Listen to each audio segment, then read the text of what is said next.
Department, and we will continue to do so to support our partners. I can tell you that I've spoken to the special agent in charge of the FBI out of Philadelphia, our municipal partners and county partners here in York County, and we've received multiple offers of assistance from our fellow state partners to include New Jersey and York. But we have a very large investigative scene.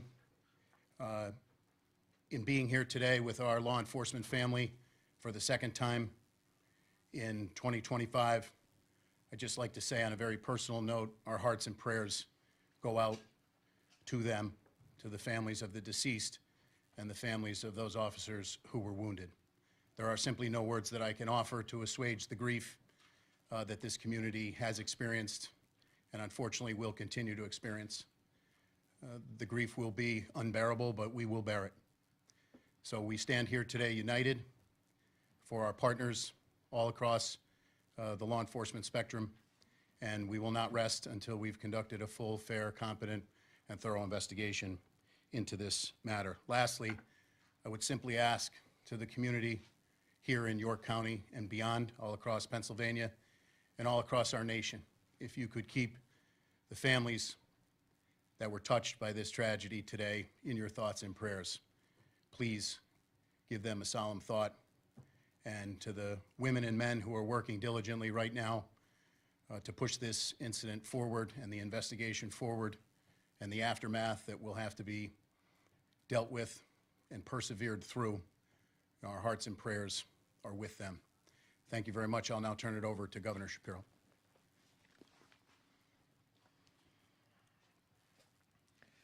This is an absolutely tragic and devastating day for York County and for the entire Commonwealth of Pennsylvania.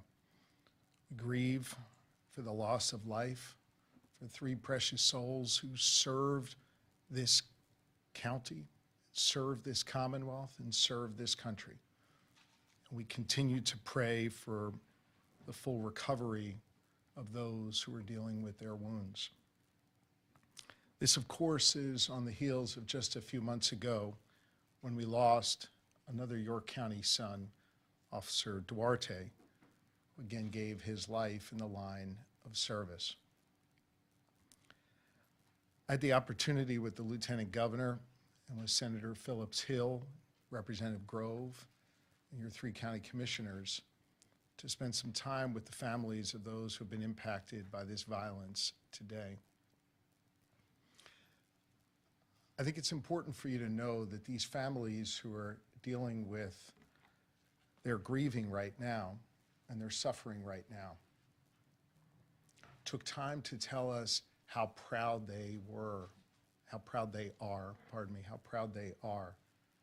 of their loved ones who put on a uniform to keep us safe. It's an extraordinary thing that these law enforcement families do. They support the individual who puts on the uniform and runs toward danger. They're there for them when they leave in the morning, and they pray throughout the day that they will come home at night. So I hope as this community comes together, as I know it knows how to do, and prays, that we think not just about those who wear the uniform, but those who stand behind and next to those who wear the uniform every day. These families are extraordinary, and I hope you'll join me in prayer for them. I had some time to spend with the law enforcement who are gathered here today, who ran here because they knew that their brothers in uniform were in danger or their lives were cut short. And I'll just share with you what I told them. The entire Commonwealth of Pennsylvania respects them, and we have their backs. And we so appreciate the work that they do every single day when they go out to keep us safe, when they go out to protect our freedoms and our rights. This is something that, sadly, we only tend to share in times of tragedy. I think it is important that this Commonwealth knows that every day we appreciate those who put on the uniform and those who keep us safe. There are others here at WellSpan who wear different kind of uniforms. And I want to say thank you to the doctors, to the nurses, to the staff here at this extraordinarily wonderful healthcare institution that sadly has seen too much trauma, but thanks to their extraordinary talents and their dedication to their neighbors, they're able to help people get back up on their feet. That's what you did today for these two brave souls who put on a uniform to keep us safe. And so we appreciate those of you who don the white coat and the scrubs, those of you who support the work that they do. You truly are wonderful people, and we appreciate you very, very much. I want to let you know that Attorney General Pam Bondi reached out directly to me and shared with me that we have the full support of the federal government. I know, as Colonel Paris indicated before, he has spoken to the lead of the FBI here in this region. We so appreciate law enforcement at every level, and we, of course, appreciate our federal partners. General and I worked together when I was Attorney General here in Pennsylvania. She was the Attorney General in Florida.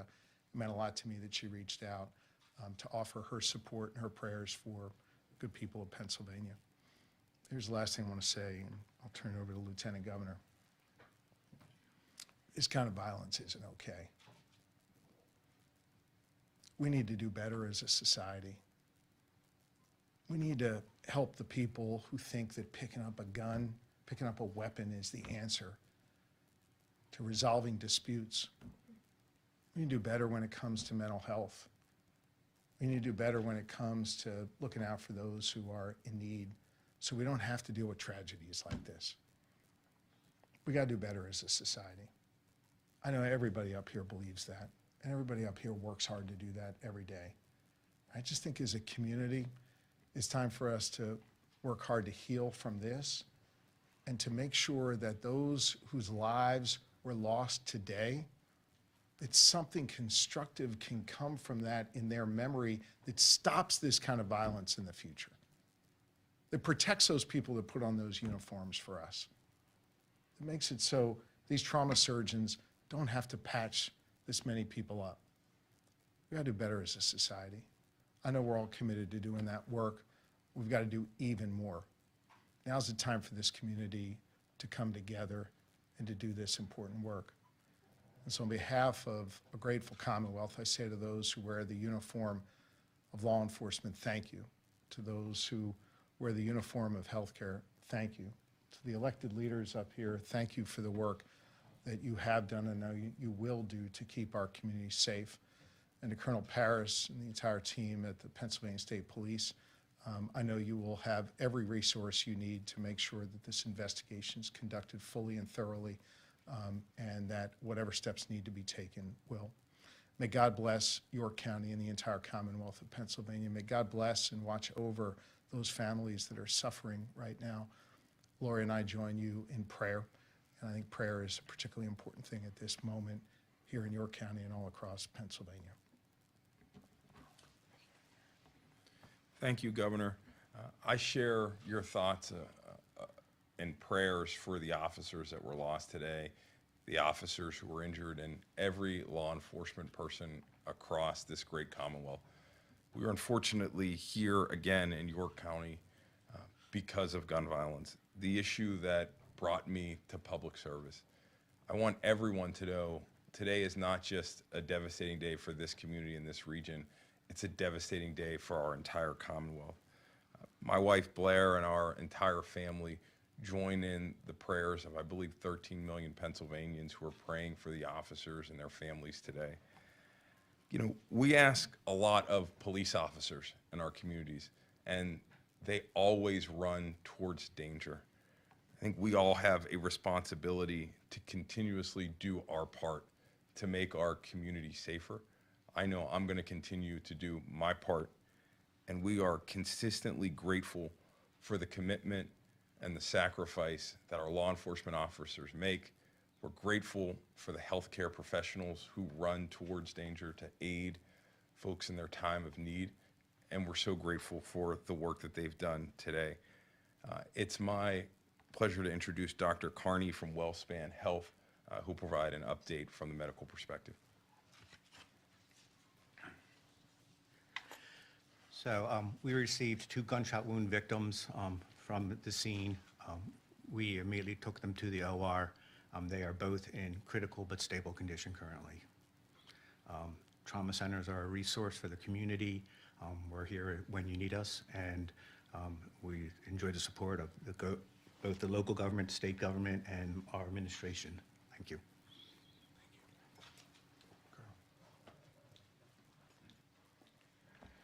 So at this point, I would open it up to a few brief questions, however, prefacing that with the fact that the information we can provide is extremely limited. So, Did you say this was, the officers involved are from Northern New York? And I did not say, and that was intentionally done so. Obviously, we know who they are and who they work for. Our concern is that there are some investigative steps that we're taking right now, and at the request of the district attorney, we're withholding that information. Plans to release? I've spoken to District Attorney Barker. I know there are a lot of things going on right now, but at some point, I know he will brief the media. Sir? The circumstances surrounding while those officers were there was they were serving a warrant of some sort of PFA? So they were there to follow up on an investigation that began yesterday. The general heading of that investigation, I would say, would be domestic related, but beyond that, the facts and circumstances, we have more information, but pending the search, typing up and serving, we want to hold that information any more specificity. Is it which department they were with, the officers? No, I did not. So we're going to, at this point, say that the 5 law enforcement officers in York County, and we're going to leave it there, and I'm going to defer to the district attorney, Tim Barker. I just want to be clear, so there were 5 law enforcement shot, 3 of them killed, 2 in critical here in this hospital, but then the shooter was also killed. Is that the number? Correct. Those numbers are correct, sir. Are there any other suspects involved? At this point, we believe that the community is safe, but we're leaving no stone unturned, and we're going to run every lead down. But I don't have that for you. Do you know if SWAT was called in? I'm not prepared to release that. Like I said, I'll defer to the district attorney. Sir? Have we heard anything as far as weapons or what exactly happened when they arrived? No. I mean, we have, but not that I can confirm with any specificity that I would be concerned we would have to backtrack on later. So very much processing a large scene. I will confirm that it is a large scene. Members of the PSP Forensic Services Unit are down there mapping it right now. It's still very much an active scene. It is secure, and we believe, just to reiterate, there's no threat to the community. We do a couple more questions here. Was he shot by police or did he shoot himself? He was shot by police. Can you confirm the address or the block number of the scene? No, not at this time. Governor, can I get your thoughts on, earlier today you were in Chester trumpeting the fact that violent crime had actually been reduced there. What your day, how you would sum up your day after that, and then here you are now. Well, look, this isn't about me or my emotions. I think this is just about a grieving community, and I wanted to be here with this community. I want law enforcement to know how much we care about them and respect them. I want this hospital team to know how much they matter in this community. And most importantly, I want these families to know that we're all